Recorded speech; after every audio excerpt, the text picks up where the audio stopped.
ቅዱስ ጊዮርጊስ ሮታ ጽም ክብረ በዓል በተለያዩ አካባቢዎች እየተከበረ ነው። በባህር ዳርም በድምቀት እየተከበረ ይገኛል። በዓሉ ከሃይማኖታዊ ክዋኔው በተጨማሪ የከተማዋን የቱሪዝም ገጽታ በመገንባት በየዓመቱ ለሚከበረው የጥርን በባህር ዳር ቱሪዝም ወር አካልም ነው። የበዓል አከባበሩን በተመለከተ ተጨማሪ መረጃ ልታጋራን ትዕግስት ሱባለው በቀጥታ መስመር ላይ ትገኛለች። ትዕግስት፣ የበዓል አከባበሩ ምን ይመስላል? መረጃዎችሽን አጋሪን።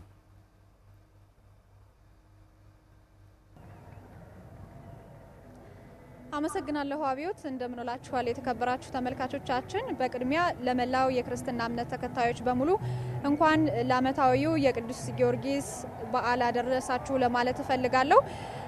እንግዲህ በዛሬው ዕለት የሮታ ጽሙ ቅዱስ ጊዮርጊስ ዓመታዊ የንግስ በዓል በባህር ዳር ከተማ በድምቀት እየተከበረ ነው የሚገኘው።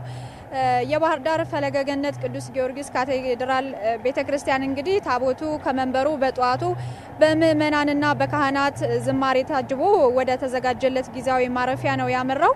ከዚያም በማረፊያው ላይ ማለት ነው በርካታ ዝማሬዎች፣ ወረቦች ቀርበዋል። እንዲሁም ሃይማኖታዊ ትምህርቶችና ቀኑን አስመልክቶ ስለ ሰማዕቱ ቅዱስ ጊዮርጊስ ገድል ታሪክም ተነግሯል።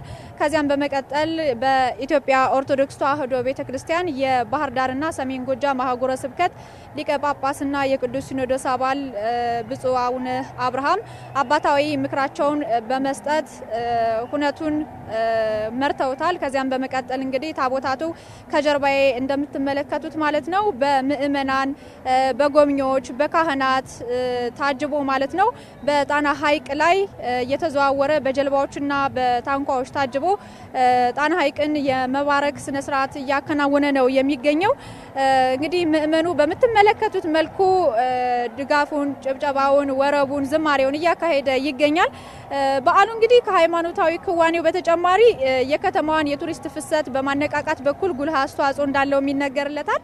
የጥርን በባህር ዳር ሁነት ሆኖ ከቅርብ ዓመታቶች ወዲህ ደግሞ በደማቅ ሁኔታ እየተከበረ ይገኛል።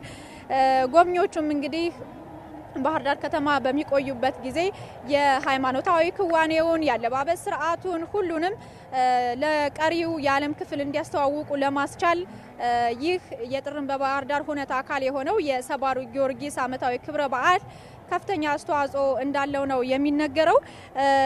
እንግዲህ ሮታ ጽሙ ቅዱስ ጊዮርጊስ ዓመታዊ የንግስ በዓል በኢትዮጵያ ኦርቶዶክስ ተዋሕዶ ቤተክርስቲያን የባህር ዳርና ሰሜን ጎጃም አህጉረ ስብከት ሊቀ ጳጳስና የቅዱስ ሲኖዶስ አባል አቡነ አብርሃም እንዲሁም ደግሞ የባህር ዳር ሀገረ ስብከት ዋና ስራ አስኪያጅ መልአከ ሰላም ኤፍሬም ሙሉ ዓለምን ጨምሮ በርካታ የሃይማኖት አባቶች በቦታው ተገኝተዋል።